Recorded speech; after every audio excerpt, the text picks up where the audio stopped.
మాట ఏమన్నాడు ఆయన? స్పైసెస్ బోర్డు బెంజ్ కారు లాంటిది, పసుపు బోర్డు అంబాసిడర్ కారు లాంటిది. ఆనాడు అంబాసిడర్ కారు కోసం బాండ్ పేపర్ రాసిచ్చిన, కానీ మోడీ గారు నాకు బెంజ్ కారు ఇచ్చిండు ఆయన. కాబట్టి నిజామాబాద్ జిల్లా ప్రజలందరూ కూడా ఆనందంతో ఉత్సవాలు చేసుకోవాలని ఆనాడు చెప్పారు. మరి అలా పసుపు బోర్డు ఎందుకు ఇచ్చినట్టు? ఒకవేళ ఆల్రెడీ బెంజ్ కారు ఉంటే మళ్ళీ అంబాసిడర్ కారు ఎందుకు ఇచ్చినట్టు? అంటే ఈ వైరుధ్యం ఏంది? మీరు మాట్లాడే మాటలలో అన్ని వీడియో రికార్డ్స్ ఉన్నాయి. ఇవాళ రేపు నేను మాట్లాడలే మీరు తొండి అంటున్నారు అని కూడా లేదు. ఆయన ట్విట్టర్లోనే, ఆయన ఫేస్బుక్లోనే మొత్తం అన్ని వీడియోస్ కూడా ఉన్నాయి.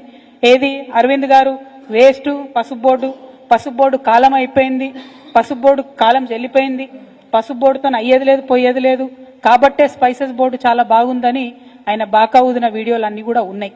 మరి దాన్ని ఏమంటారు అన్నటువంటిది ఇవాళ బీజేపీ పార్టీ చెప్పాలి. ఎప్పటికప్పుడు ఆనాటి మందమే మాట్లాడి తప్పించుకొని తిరుగుదామంటే ప్రజలు ప్రతి ఒక్క విషయాన్ని గమనిస్తారన్న విషయం రాజకీయాల్లో ఉన్న ప్రతి ఒక్కరం కూడా చూసుకోవాలి.